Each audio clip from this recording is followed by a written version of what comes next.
Welcome back, everybody, to the Steve and Bobby Show.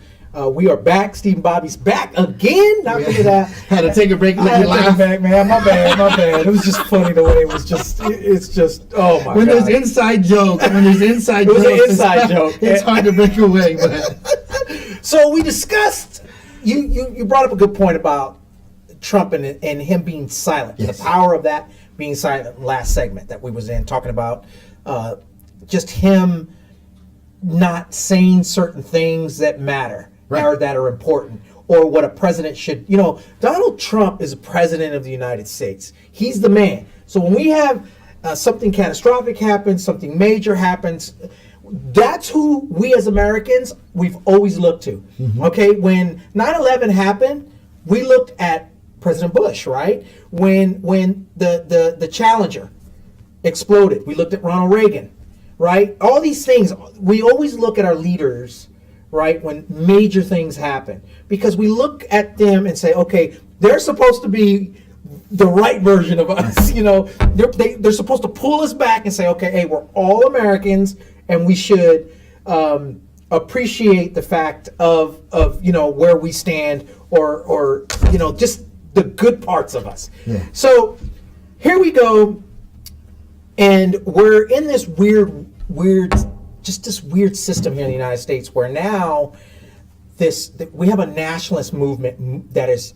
radicalizing all around the nation and the world. Mm-hmm. Not just in the United States, but all over the world. Right. And this is a big problem. And we're not the only ones here in the United States that are dealing with it. Okay, New Zealand's dealing with it. The BK's dealing with it. Germany's dealing with it. This is big, and a lot of it is fueled, I think, and this is just my personal opinion, when it comes to Europe, is the Arab Spring.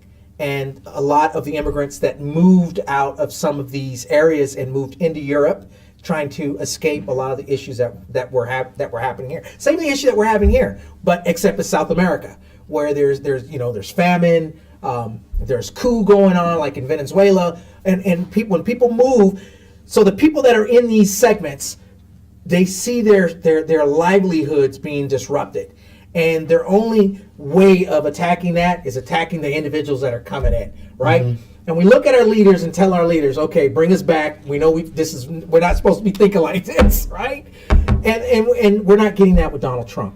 We're getting what you said in the last segment of him just being silent, right? And him not taking the right approach on these things is horrible. Right. No, he has in his movement knows when to speak, mm-hmm. to rile everyone up, yep. and he knows when to stay silent, mm-hmm. so that everyone still stays mm-hmm. riled up. Right. Yeah. I mean that, and when someone understands that, and we can see that he understands it. I mean, the pattern is there. Yep. We say it over and over and over again, and I hear it from many people like, well, he doesn't have to say anything. He doesn't have to.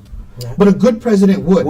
When we talk about William Barr and all that stuff in the next segment, you'll see in areas where people understand the difference between legality and understanding the difference between what is actually right, right? What's good. Mm-hmm. And in these instances, no, a president doesn't have to do it. But if you're a good leader, you're going to say something. You should say something. Yeah. I mean, I've called on people and every leader to condone the violent acts that have been happening between these different groups, mm-hmm. that are out there. All the radicalization of different opinions and ideas and stuff like that. The violence that stands behind it needs to be thrown away. We need to say, mm-hmm. and not condone, and speak out against, however, any way you can say it, mm-hmm. against those kinds of actions. It needs to stop. And in saying this, what we're talking about here, so everybody out there understands, this is not something we're making up, okay? There is a rise of nationalism and radicalism and racism in the United States. And we actually have Ron Hoskell, which is the assistant director of the FBI, who's discussing how these numbers are increasing. So realize that this was actually in November that he did this of 2018. Mm-hmm. And the way the FBI works, it's a year behind. So these are 2017 numbers. 2018 numbers are not going to come out for another 6 months. So this is why it's in 2017. But he'll show you the trend. You'll listen to him and he'll tell you and explain these trends. Take a listen. That it looks like for at least the second straight year, there's another jump in the number of reported hate crimes. My rudimentary calculations say a jump of over 15% over last year. Actually, these are last year's numbers. This is 2017 that just came out. So 2017 numbers are a significant increase over 2016. So the rise started several years ago, and so we're on that continuing ascent. But I tell you, one of the things that stands out is really what's, even though the hate crimes, reported hate crimes are broken down here by the FBI, one of the things that stands out first is it's relatively consistent with prior years, so that the greatest number of hate crimes being reported are based on race and ethnicity. About half of them are motivated by some sort of anti-black bias, a far lower percentage anti-white or some other ethnic group. The second most common reported hate crime is anti-religious. And again, here the most frequent target is anti-Jewish bias. And then down below them, anti-Muslim, anti-other religious groups. But what I think what's worth noting here is what's missing. So about, I think, 11% or 12% of the law enforcement agencies are reporting hate crimes. So that tells us that somewhere around 88% of law enforcement is reporting that they had zero hate crimes. I think there's a huge gap there. I think there are lots of other hate crimes that are not reported, where the victim simply chooses not to report, where law enforcement doesn't believe it's a hate crime and they don't provide that information to the FBI.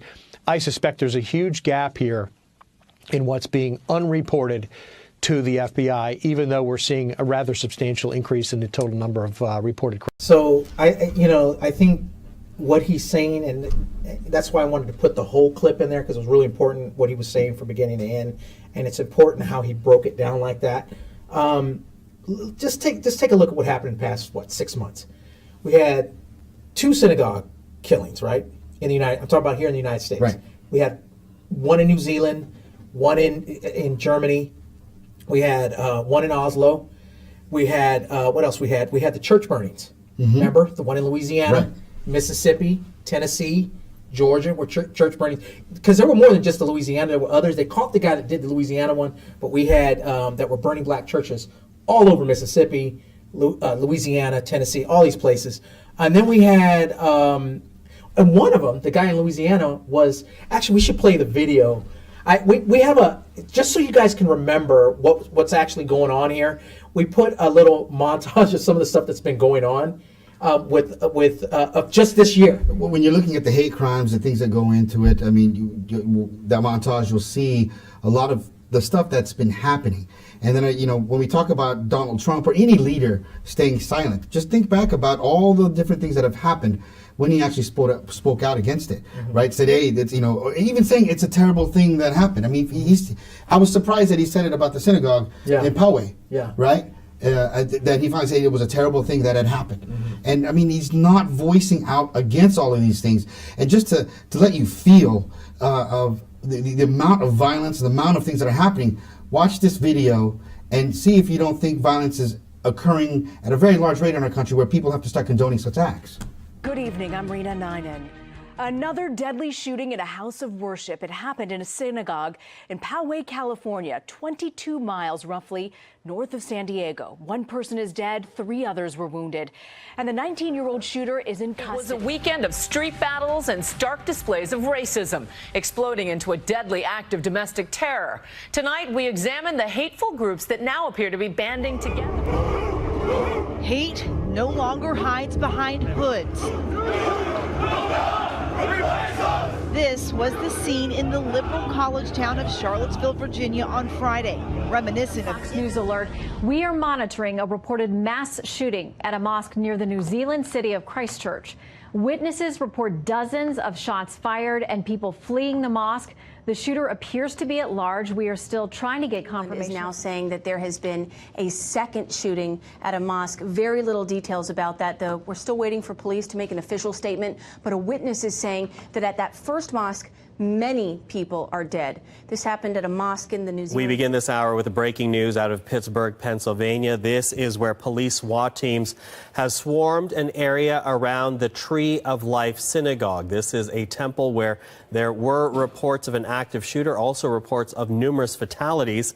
Police telling people in just after 9:45 this morning, a suspect burst in and began firing, and there could be as many as up to 60 people among 3 different groups that were at the synagogue this morning, of course, being Sabbath today. We turn now to the arrest tonight after a string of fires that destroyed several churches with African-American congregations. 3 historic churches were destroyed in just 10 days. A 21-year-old man is now in custody tonight and charged with arson, and it turns out he is the son of a local sheriff's deputy who was stunned. So you saw the numbers that that the former assistant director was putting up there. We have an increase of 17%, and from the numbers that are supposed to be going to be released, I think in a few months, they're already at 23%. Right, it's going up. I mean, we just last week we talked about the violence that happened from what's getting labeled as right-wing terrorism has gone up, and it's at like right now 78%. Right. You look at the left wing, it's at 3%. Yeah. But not that I want to add to that video that was that we just put together, but you're going to also add to it like people who attempted to do things, and it comes from the left wing as well. There was that's veteran, right, the Army veteran who was going to shoot a lot of white supremacists or folks who say that he believed to be white supremacists. I'm not too sure, but he wanted maximum killing. He wanted maximum potential of killing as many lives as possible, and it was a good thing that he got caught. Yeah. But these things people need to speak out against, and it's not just we as people are speaking out. We need our leaders. We need our leaders to speak out. All right, you guys, leaders, congressional members, Republican congressional members, please speak out. Democratic congressional members, everybody, speak out. And it comes down to, please, President Donald Trump, speak out against this. I've said it over and over and again, and it's getting more and more tiring. The more you stay silent, the more you condone the violence, the more you ask people to punch other people in the face, there's no defense. You want this stuff to happen. Yeah, he seems he's taken the hands-off approach of just simply not, he just simply he's the leader of this country. He can't take the hands-off approach. What I'm saying is that's what he's doing. I know, and he can't. He can't. We need as people need to hold him accountable. Yeah. You can't do that. I'm sorry. So we had the incident, the Charlottesville incident. Remember where Heather Meyer was killed? Yes, she was ran over by white supremacists on that Charlottesville Hate Among Us. If you saw it on there, was horrible. And Donald Trump's reaction to that, he tried to double down on this. He actually was at he actually talked. Let's look at the video. Right. Let's look at the video of the situation of he's referencing Charlottesville because I don't think he says it in here, but that's what he's referencing when you listen to this video. You look at what I said, you will see that question was answered perfectly. And I was talking about people that went because they felt very strongly about the monument to Robert E. Lee, a great general, whether you like it or not.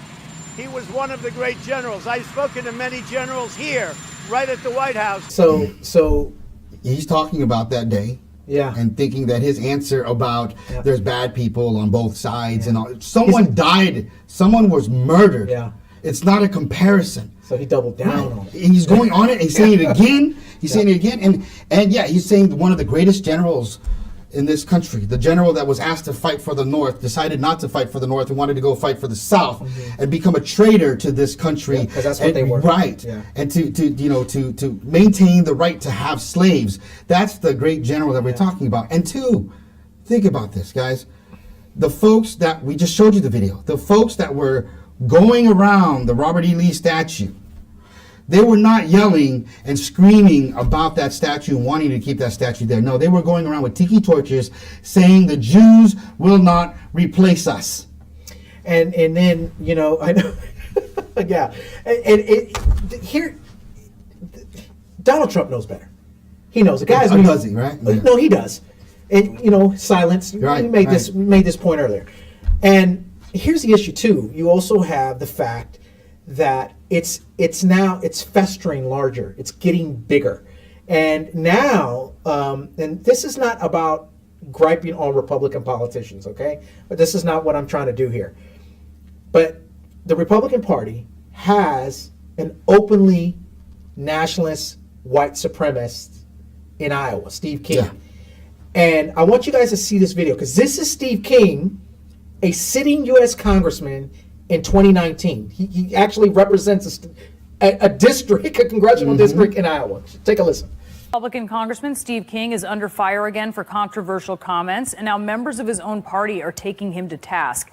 King, who has defended racist speech in the past, told the New York Times, quote, "White nationalist, white supremacist, Western civilization, how did that language become offensive?" Republican Congresswoman Liz Cheney fired back on Twitter. She said these comments are abhorrent and racist and should have no place in our national discourse. That's a sitting U.S. congressman. How do you not know? How do you not know? On Facebook, those of you who follow me on social media, on my personal one, the other day I posted something that came in the newspaper, the Fresno Bee. And the article was about salmon and steelhead coming back up from the ocean. And for the longest time, it's been like 65 years since we've had them come in. Okay, and I was going to go and post a comment, and I found someone saying, "Yeah, well, it'll take 5 days or something like that for the Asians to take them all out." So okay, I get it. You're saying that the Asians are going to go and take them all out, and the references, the inferences to poaching, but that's fine. So I posted it, asked folks, okay, today's a new day and age, right? People can be, I guess, blatantly racist, and it's okay. So is it racist to say, oh, well, the Asians are going to take it all, so who cares? Yeah. Is that racist? Yes. Right? It is. And but I'm just wondering, has the public changed? Am I different than everybody else? I mean, how can you not think white nationalism is not racist? Because when I hear the word white nationalism, you're saying that to believe in this country, to believe, to want this country to prosper, it must remain white. And white supremacist too. He said that. Right. He said white supremacist. He typed it. I think because he tweeted it. I know. Typed it. Went through that I don't effort. understand it. And people, before you start going, I'm saying the people who are against this kind of thinking, saying that it's okay, you might say, oh, well, Black Lives Matter there. How's that not racist? And all. Look, we're kind of fighting just to be equal. Yeah. To have equal opportunity. We're not fighting to have supremacy over everybody else. Right. There's a huge difference to fight for your fair share, or not even fair share, just fair opportunity. Right. Versus fighting for supremacy. Yeah, and that's I think they choose to dissect it how they want, and that's just the problem here. And this is, the big thing about Donald Trump is they say that they like him because he speaks their mind, right? He speaks their language. Right? That's the big thing about Donald Trump. I like him because he's honest and he's upfront. I like that. Well, he's an honest and upfront racist. So that would pretty much make you the same thing because you support it, right? I mean, those are the right? What other way is there? I've heard it, and I think everyone that's watching, you guys have said this a million over and over times to people, and they keep saying he's not racist. He doesn't ever say that, and that's the point. The power in silence, and we've seen that he understands that power of silence, and that's what he does, and that's what he's going for, and his silence speaks volumes. Yeah. So Donald Trump and those that support him, get Donald Trump. He can easily defeat this by coming forward and saying he does not condone these actions from all of these parties, and they all need to stop, and he can say it every single time. Because he has time. I see his tweets. I follow it too. Oh, good Lord, you follow his tweets. Anyway, I appreciate everybody for watching. We'll go ahead and watch this first segment because we kind of segued into this segment. Stay tuned because we'll be talking about William Barr on this next go around. There's some really good stuff with. Oh, and someone else who learned how to be silent. But anyways, William Barr. Anyway, stay tuned. Appreciate y'all. Watch us on the other side.